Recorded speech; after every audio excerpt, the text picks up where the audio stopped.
Zayden Nalan didn't expect to carry a stranger in his arms down a muddy hiking trail, while his 6-year-old son watched wide-eyed, but here he was, soaked in sweat, his arms wrapped around a woman who looked like she belonged in a Vogue magazine rather than the middle of nowhere. "I told you I could make it," the woman grumbled, her ankle visibly swollen, her pride more bruised than her leg. Zayden glanced down at her, adjusting his grip. "Yes, and I told you I wasn't going to leave you to crawl the last mile." She huffed and crossed her arms as best she could while being carried bridal style. "You're stubborn." "So are you," he shot back, biting back a grin. "Lucky for you, I've had practice carrying bags of cement and a kid who thinks he's Spider-Man." "Daddy, is she okay?"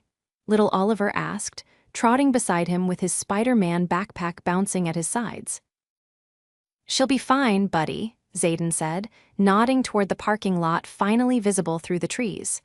"We're almost there."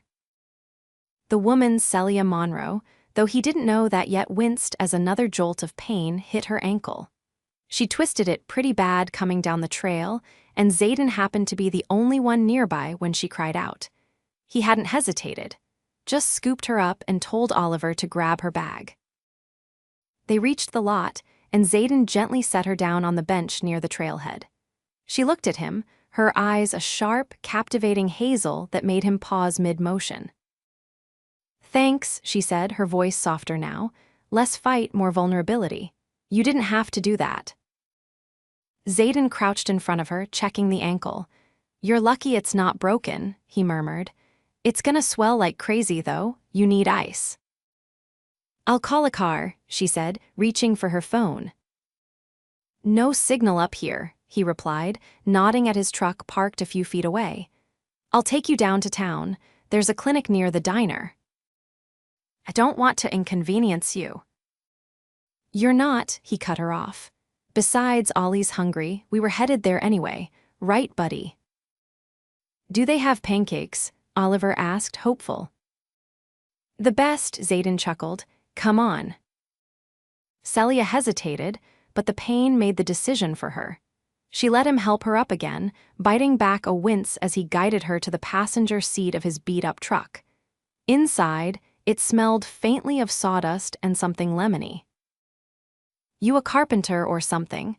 she asked as he started the engine. "Contractor, mostly renovations.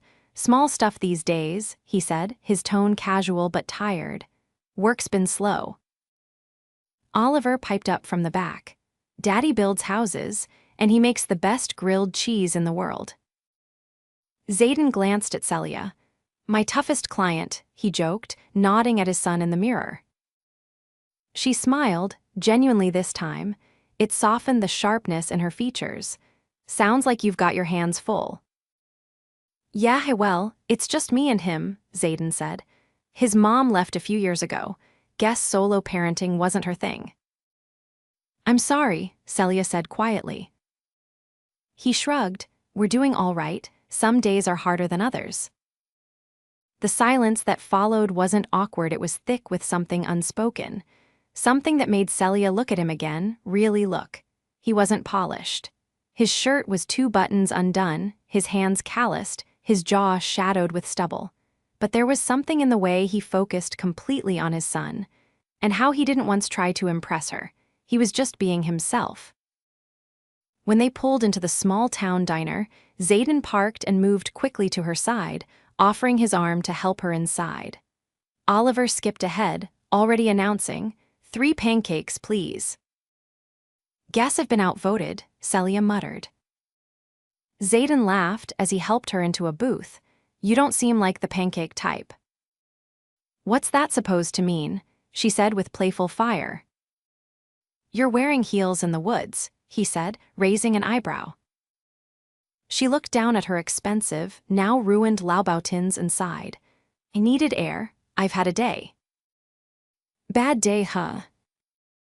"Week," she corrected, glancing out the window. "I run a company. Sometimes it runs me." Zayden blinked. "You're a CEO." She didn't answer immediately. "Let's just say, I make a lot of decisions." He didn't press. Instead, he flagged down the waitress and ordered for all three of them. Celia watched him as he talked to the server, kind, respectful, confident, nothing flashy but solid, reliable. And something about the way Oliver clung to him, completely trusting, made her chest ache in a way she hadn't felt in years. "So," she said once the food arrived, "you always carry women out of the woods, or am I special?" He looked at her, eyes twinkling with mischief. "Only the ones who twist their ankles and insult my truck." She laughed, actually laughed, and even Oliver joined in. By the end of breakfast, Xaden had offered to drive her home. She hesitated. "I live in the city," she said. "That's 2 hours away," he said, surprised. "What were you doing out here?" "Hiking off stress," she said. "Didn't expect to blow out my ankle." "I'll take you," he said without a second thought. "Oliver can nap in the back. I've got nowhere else to be today." She studied him like she couldn't quite figure him out. "You don't even know me." Xaden stood, tossing some bills onto the table. "I don't leave people stranded, even ones wearing $1,000 shoes." He didn't notice the way her eyes widened slightly. How did he know the price? By the time he dropped her off in front of her glass, high-rise downtown, reality hit harder than she expected. "Thanks," she said again, this time quieter. He nodded. "Take care of that ankle, and maybe next time, sneakers." She opened her mouth to say something else, but he was already helping Oliver into the truck again. As he pulled away, she stood there on the sidewalk, watching until his taillights disappeared. Celia Monroe had just been carried down a mountain by a man who had no idea. She was CEO of one of the biggest luxury brands in the country. And for the first time in a long time, she didn't want him to find out. Not yet, not until she saw him again. Which, she realized with a jolt, she very much wanted to. Celia leaned against the cool glass of her office window, staring out at the skyline but seeing none of it. She'd been back in the city for 3 days, and still, that man Xaden lingered in her thoughts like a song she couldn't turn off. The way he hadn't flinched at her attitude, how he'd carried her like it was nothing, the quiet steadiness in his voice, it played on repeat in her mind. A knock on her door pulled her back to the present. "Ms. Monroe, you're due in 20, her assistant said, poking her head in. "Right," Celia said, straightening. "Bring the mock-ups to the boardroom, and call Anton, tell him to move the Milan call to tomorrow." She limped slightly as she crossed the office, heels abandoned in favor of flats. Her ankle still ached, but that wasn't what was bothering her. She was used to being in control. Here, she was the final word. But for the first time in years, someone had seen her in a completely unguarded moment and hadn't treated her any differently. Xaden didn't know her title or her brand. He'd just seen a woman who needed help and acted. The board meeting passed in a blur. Numbers, projections, marketing angles, none of it anchored her the way it usually did. Afterward, as the room cleared, her CFO lingered. "Everything all right?" he asked. "You've been distracted." "I'm fine," she said too quickly. "Just tired." He nodded, unconvinced, and left. That night, she sat in her apartment with a glass of wine untouched beside her. She stared at her phone, scrolling through her recent calls, debating. She didn't have his number, and he didn't have hers. All she knew was that his name was Xaden, and he had a son named Oliver. And that he'd looked at her like she was just a person, not a brand or a headline. She opened her laptop and typed cautiously. "Xaden contractor, single dad, Oliver." The search yielded nothing at first. A few irrelevant names, a plumbing service 3 states away, but then an image, a listing for a small renovation company in a town just outside the state line. The website was simple. No contact form, just a phone number and a few photos of wooden staircases and kitchen remodels. He hadn't mentioned a business name that day, but the picture on the About page showed Xaden with a toolbox and Oliver in a hard hat that was clearly too big for him. her heart squeezed. She closed the laptop. She shouldn't, she barely knew him, but something in her refused to let it go. The next afternoon, she stepped out of a sleek black car onto the sidewalk of a small town street she'd never seen before. Her driver looked unsure. "Are you certain this is where you'd like to be dropped, Ms. Monroe?" "I'll call when I'm ready to be picked up," she said, adjusting the cuff of her coat. She found the shop easily. The front door jingled when she stepped inside. A young woman behind the counter looked up from a clipboard. "Can I help you?" "I'm looking for Zayden Nolan." The woman nodded toward the back. "He's in the workshop, hang on." A few moments later, Zayden appeared, wiping his hands on a rag. He stopped in his tracks when he saw her. "Celia." She'd worn jeans and a sweater, her hair pulled back. Nothing about her screamed CEO. "Hi," she said, managing a small smile. "Hope it's okay I came by." He blinked. Yeah, I just wasn't expecting to see you." "I wasn't expecting to be here either," she admitted, "but I wanted to thank you, properly." "I told you, it wasn't a big deal." "It was to me." He leaned against the doorframe, studying her. "Your ankle better." "Getting there," she hesitated. "I've been thinking about that day, about you." Zayden raised an eyebrow. "Why?" "Because it's rare for someone to help without asking for anything, especially someone who doesn't know who I am." "I didn't need to know," he said simply. She stepped closer. "That's exactly why it came." He looked down at the rag in his hands, then back at her. "You drove all the way out here for that." "I needed to see if it was real," she said. "That day felt different." Zayden studied her for a long moment. "You hungry?" She blinked. "What?" "There's a diner down the block. Better burgers than pancakes." Celia smiled, surprised. "Sure." As they walked, he glanced over. "So, you gonna tell me who you actually are?" She stiffened slightly. "Does it matter?" He didn't answer immediately. "Only if it changes the way you talk to me." They reached the diner and slipped into a booth near the back. The waitress greeted him by name, and he ordered for them both without looking at a menu. Celia watched him, fascinated. "Everyone here knows you." "Small town, hard to stay anonymous." "Must be nice," she said, stirring her water. "Being seen without being examined." Zayden tilted his head. "You don't get that much." "Not since I was 22. He didn't press. Instead, he shifted in his seat. "Oliver's with my sister today. She picks him up from school sometimes when I've got projects running late." She smiled at the mention. "He's adorable."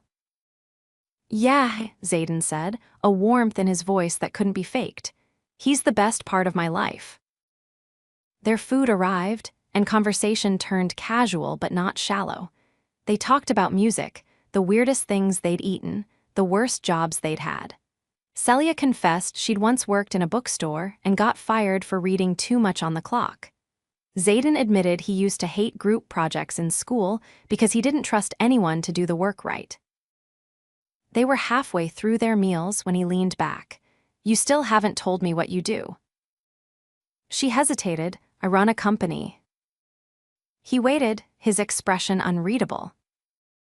"I built a luxury fashion brand," she said finally. "It started small, now it's not." There was a beat of silence. Then, "Well," Zayden said, "that explains the shoes." She laughed, startled. "That obvious, huh?"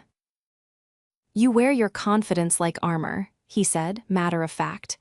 "But that day, you didn't have it, and you still held your own." Celia looked down, caught off guard by the honesty. "Most people don't see past the surface." "I do," he said, "always have." She looked up, eyes meeting his. Something shifted in the air between them, thick with something unspoken, but undeniable. Outside, the sky was starting to dim. Inside, Everything felt like it had just begun. Zayden stood at the edge of the community center gymnasium, arms folded, watching Oliver dart between cones in his soccer class. The other parents clustered near the bleachers, sipping coffee and chatting, but he kept to himself. After years of doing this alone, he knew how to blend into the background. A voice behind him broke through his focus. "I didn't expect to see tiny cleats in your world." He turned, startled, and found Celia standing there in a navy trench coat, her hair swept up, and a sharp gleam in her eyes that hadn't dulled since he last saw her. She held a small paper bag in one hand and gave him a look like she'd walked into a meeting she intended to win. Zayden blinked. "What are you doing here?" "I asked around," she said, stepping beside him. "Your receptionist mentioned you'd be here today. Brought lunch." She handed him the bag, and he opened it to find a meatball sub wrapped in foil and a small thermos of black coffee. "I figured you don't take breaks," she added, "and I owe you at least this." He closed the bag slowly, unsure. "You really didn't have to come all the way here." Celia didn't step back. "I wanted to." They stood in silence a moment as Oliver kicked the ball into a tiny net with exaggerated enthusiasm. "He's getting better," she said. Zayden nodded, still cautious. "He likes it, gives him something to look forward to." She glanced sideways. "You always this guarded." He didn't look at her. "You always this persistent." "I don't like leaving things unfinished," she said, "especially when they feel important." Zayden finally turned toward her, eyes narrowing. "Important how?" Celia took a breath, her voice quieter now. "I'm used to people wanting something from me. You didn't. That stayed with me." "You were hurt," he replied. "I helped, that's all." "No," she said, "it wasn't all." Zayden shifted his weight, still not sure what to make of the woman who looked like she could buy the entire town, but stood beside him like she had nothing to prove. "You know," he said, "this town's not really built for people like you." "I'm not here for the town," she replied. He considered that, and what exactly are you here for? "You." He didn't speak, but the air changed around them. She wasn't trying to impress him, her tone was steady, her expression unreadable. "I'm not sure what you think this is," Zayden finally said, "but my life isn't simple." "I didn't ask for simple." He looked down at the bag in his hands. "You really think you can just drop into someone's life with a sandwich and a smile and fix things?" "I don't want to fix you," Celia said. "I just want to know you." Zayden was about to respond when Oliver ran up, flushed and panting. "Dad, did you see that goal?" Zayden crouched, ruffling his son's hair. "I did, looked like a pro." Oliver noticed Celia then and brightened. "You came back." Celia smiled. "I told you I might." "Are you staying for ice cream?" he asked, bouncing slightly. Zayden started to decline, but Celia knelt to Oliver's level. "That depends. Do you think your dad would let me?" Oliver looked up at his father, hopeful. Zayden sighed, then stood. "All right, but it's your bedtime soon." Oliver cheered and ran back toward the cones. As they walked to the corner ice cream shop, Celia matched Zayden's stride without speaking. The late afternoon sun cast long shadows across the sidewalk. Inside, Oliver pressed his face against the glass display while the teenage clerk waited. "Mint chip," he announced. Zayden ordered black cherry, and Celia surprised them both by choosing bubblegum. Zayden raised an eyebrow. "Didn't peg you for the bubblegum type." She licked her cone and shrugged. "You don't know everything yet." They took their cones to a picnic table outside. Oliver sat between them, swinging his legs and humming to himself. "I've been thinking about doing something different," Celia said after a while. "Something that doesn't involve boardrooms or stock tickers." Zayden looked at her. "Like what?" "I'm not sure yet," she said. But lately I've been wondering what it'd be like to build something that isn't for everyone else, something personal. He watched her carefully. You thinking of moving out here? I'm thinking of seeing where this goes. Whatever this is, she said, nodding between them. Zayden leaned back, his mouth tightening a fraction. I've got a kid, a business that barely breaks even. No time, no money, no backup plan. I've got all of those, she said, but none of them have made me feel like myself the way you did. That day on the trail, I didn't just twist my ankle. I crashed into something didn't know I needed. Zayden exhaled, eyes fixed on the horizon. You're not used to hearing no, are you? I'm not used to people being worth the risk, she replied. They sat in silence, the sounds of children laughing nearby and the distant buzz of a plane overhead filling the space between them. Oliver leaned against his father's side, already sleepy. Dad. Yes, buddy. Can she come again next time? Zayden met Celia's eyes. She didn't smile, she just waited. He brushed a hand over Oliver's head. If she wants to. I do, she said quietly. Zayden nodded once, then helped Oliver up. Come on, we've got homework to look at. Celia walked with them back toward the parking lot. As they reached her car, she paused. I don't know where this leads, she said, but I haven't felt this awake in years. Zayden held the door open for Oliver, then turned to her. I'm not promising anything. I'm not asking for promises, she said, just a chance. He studied her for a long moment, then opened the driver's side door.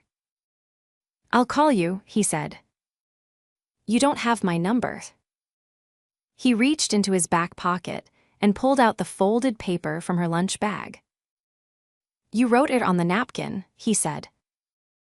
Celia blinked. You noticed that?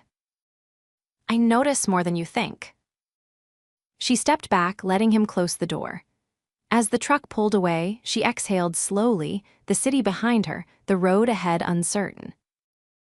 But for the first time in her carefully constructed life, she didn't feel lost, just daring. Zayden leaned back against the tailgate of his truck, arms folded across his chest, watching as Oliver spun in circles in the empty lot behind the workshop, pretending the stick in his hand was a lightsaber. The late afternoon sun cast a golden haze across the cracked pavement, and the scent of cut wood drifted from the open garage behind him. The phone in his back pocket buzzed once, and he already knew it was her. He didn't reach for it immediately.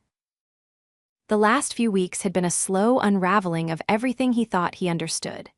Celia had returned to the town 4 times, once to help paint a mural at Oliver's school, once to deliver a custom bookshelf she had commissioned from a local craftsman for his office, and twice with no plan at all just to see him. Each time, she'd left behind a ripple neither of them could ignore. He finally checked the screen. Her name glowed back at him. He answered. You free tonight? She asked, her tone quieter than usual. He looked at Oliver, still twirling. Depends. I want to show you something, she said, both of you. Zayden hesitated. We don't do well with fancy. It's not fancy, she said. It's just different. He didn't answer right away, but Oliver had already stopped spinning and was now watching him, hopeful. What time? Celia wasn't waiting at the curb when they arrived. Instead, Zayden pulled up to a small building tucked between 2 modern towers on the quieter side of the city. There was no sign, only a single brass light above the door and a row of ivy climbing up the brick wall. She stepped out when she heard the truck idle, wearing dark jeans and a loose white shirt, her hair pulled into a low twist. No heels, no makeup, just her. Zayden helped Oliver out of the truck, and they followed her through the unmarked door. Inside was a space that didn't belong to any one world. Exposed beams, worn leather chairs, shelves lined with tools and fabric swatches, and in the center a work table covered in sketches, bolts of fabric, and partially assembled clothing. I bought this place 10 years ago, she said. Back when I thought I'd design everything I wore, it was supposed to be my escape, but I forgot about it, until now. Oliver wandered to the work table, fascinated by the spools of thread. Xaden walked slowly, his eyes catching on the combination of industry and comfort. Nothing about it screamed money, but everything whispered intention. "I want to turn it into something real," she said. "Not for press, not for the brand, just something that makes things for people who actually need them." Xaden raised an eyebrow. "You're gonna make clothes by hand?" "No," she said. "I'm going to hire people with skills and no platform. I'll fund it, but they'll run it. It'll be theirs. I just needed to remember why I started all this in the first place." He stepped closer to the table, picking up a sketch of a jacket with reinforced stitching along the shoulders. "This one's sharp." "My brother used to wear something like that before he deployed," she said. "I designed it the week he left." Xaden set it down gently. "You never mentioned him." She shrugged one shoulder. "He didn't come back." Her voice didn't break, it bent but didn't shatter. Xaden didn't reach for her, he didn't say sorry. He just stood still, the silence between them respectful. Oliver tugged on her sleeve. "Can I draw something?" Celia smiled and handed him a pencil. "Of course." While Oliver scribbled, Xaden moved to the windows, looking out at the city beyond. "So, what happens now?" Celia leaned against the table beside him. "Now, stop pretending, don't care where this is going." He turned to her. "And where is it going?" "I don't know," she said, "but I want it to include you." Xaden didn't answer right away. He watched Oliver, focused and carefree, and then looked back at her. "You sure you're ready for this?" "I'm not sure of anything," she said, "except that every time I leave you, I want to come back." He let the weight of that settle. Then, slowly, he reached for her hand. Celia exhaled, something easing in her shoulders. Later that evening, she didn't send them back to the truck. Instead, she led them up the narrow staircase above the workshop to a small rooftop patio. The skyline shimmered in the distance, but the space itself was quiet, private. A single table was set with 3 mismatched chairs and a simple dinner: roasted chicken, vegetables, and bread. "I cooked it," she said, almost defensively. Xaden eyed the setup. "You cook." "Badly," she admitted, "but followed a recipe." Oliver sat eagerly, already reaching for the bread. They ate under string lights strung along the railing, the hum of the city a gentle pulse beneath them. Xaden didn't speak much, but when he did, it was with a softness Celia hadn't seen before. Not hesitance, something deeper. Trust, maybe. After Oliver fell asleep in one of the chairs, curled beneath a blanket Celia had tucked beside the table, Xaden stayed behind while she carried dishes inside. When she returned, he was still there, watching the city. "You know," he said, not turning, "I haven't let anyone in since she left." Celia walked to his side. "I'm not asking you to forget her, or pretend she didn't matter." Xaden looked at her then. "But you matter too." Her breath caught. "I don't have all the right words," he added, "but I know what this feels like, and I don't want to walk away from it."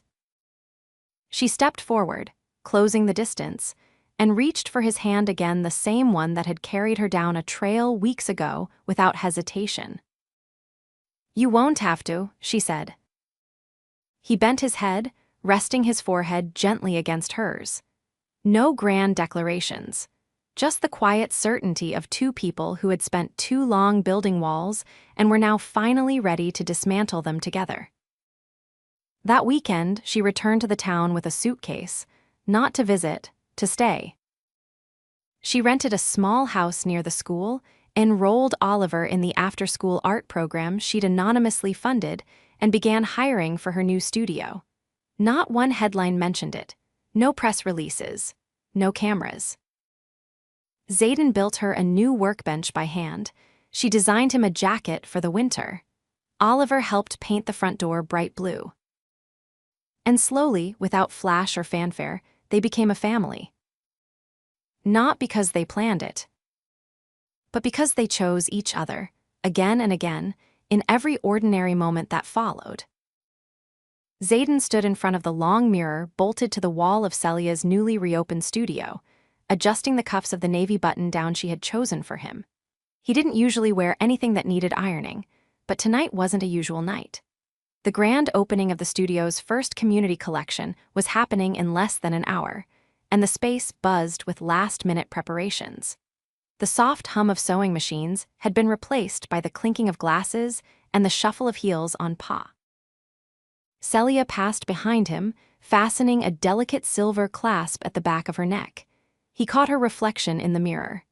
Her dress was understated soft charcoal with a structured neckline, but it suited her in a way that made Xaden pause. She met his eyes in the mirror, the edge of her mouth lifting. "You clean up better than I expected," she said. He turned. "That sounds dangerously close to a compliment."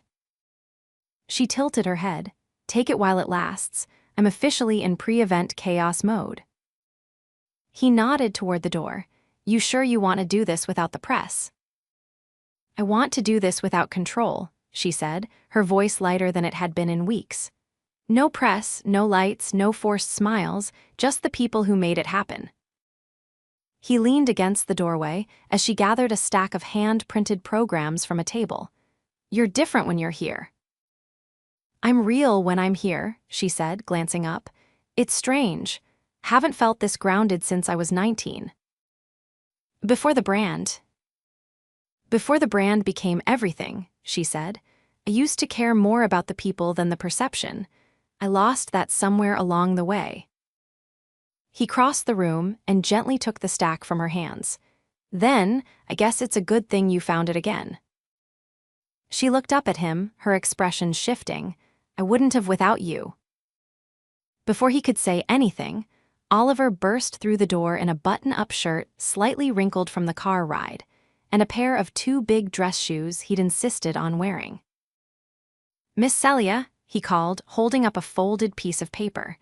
"I drew a new logo idea. It's a bear with wings." Celia reached for it with a delighted laugh. "That's genius." "Dad said bears can't fly, but I said maybe they can if they believe it." Xaden raised a brow. "Sounds like something your aunt told you." Oliver grinned. "She said anything's possible if you have snacks." Xaden chuckled as Celia crouched beside Oliver, smoothing his collar and brushing something off his sleeve. "You look sharp, kiddo." "I feel itchy," he whispered. She kissed the top of his head. "Then you'll fit right in." The event began as twilight settled, casting a warm glow through the wide windows. Inside, soft music played while guests wandered among installations showcasing the work of local designers, each piece hand-stitched, hand-dyed, and inspired by real people in the town. A jacket modeled after a retired firefighter's uniform, a dress sewn with fabric from a grandmother's quilt. Stories were attached to every hanger. Xaden stood near the back, watching Celia move through the crowd, offering sincere praise and listening more than speaking. She didn't lead the room, she belonged to it. And for a man who'd spent most of his life building things with his hands, he now realized he was standing next to someone who was rebuilding her world from the inside out. A woman approached him with a glass of sparkling cider and nodded toward Celia. "She really is something, huh?" Xaden accepted the drink. "Yeah, she is. She told me you're the one who convinced her to open the place again." "I didn't convince her," he said. "I just didn't get in her way." Celia returned to his side a moment later, tucking her arm through his. "I've been looking for you." He nodded toward the stage. "Looks like it's time for your speech." "I'm not giving one," she said. "You're not." "I've said enough in my life," she replied. "Tonight the work speaks for itself." They stood together as guests applauded the makers and the models, none of whom had ever walked a runway before. There were no photographers, no velvet ropes, just people proud of what they'd made, proud of who they were becoming. Later, as the space emptied and the last lights dimmed, Celia led Xaden and Oliver up to the rooftop. The string lights were still in place from the dinner weeks ago, but now they glowed against a backdrop of stars. "I got you something," she said, reaching into a small box beside the door. Xaden raised an eyebrow. "You already gave me the shirt." "This is different." She handed him a leather-bound portfolio. Inside were architectural sketches, some hers, some clearly Oliver's, complete with dragons and trapdoors. "These are yours," she said. "The new studio has a space in the back. I thought you could use it for your own projects, renovating homes, building furniture, whatever you want." He looked at her, the weight of the gesture anchoring something deep inside. "You're giving me part of your studio." "No," she said. "I'm asking you to share it with me." He closed the portfolio, his voice low. "You sure about that?" "I've never been more sure of anything." Oliver curled up in one of the patio chairs, already drifting off, and Xaden pulled Celia into his arms, their foreheads touching in the quiet. "You changed everything," he said. "So did you." He kissed her then, slow and certain, the kind of kiss that didn't need promises because everything had already been decided. They had chosen each other in the quiet, in the chaos, in the rebuilding. Months passed. The studio grew, Xaden's workshop filled with commissions. Celia continued to create, but now with others beside her. The town rallied around the venture not as a novelty, but as something that belonged. They bought a house with a wraparound porch and a crooked fence Oliver insisted on painting neon green. On weekends, they walked to the farmer's market, fingers interlaced, arguing over who made better waffles. One evening, as the sun set behind their home and the air buzzed with summer crickets, Xaden handed Celia a small box without ceremony. Inside was a ring simple, understated, a brushed gold band with a tiny sapphire at the center. "He didn't kneel. He didn't need to. I want this, you, us, everything, forever." She closed the box, tears catching in her throat. "You're dangerously good at timing." "I've been building up to it." They married in the backyard that fall. No press, no designers, just laughter, wildflowers, and Oliver reciting a poem he wrote himself, which ended halfway through because he forgot the rest and just said, "I love you both. A lot." It was perfect. And every day after that, they built something new, together.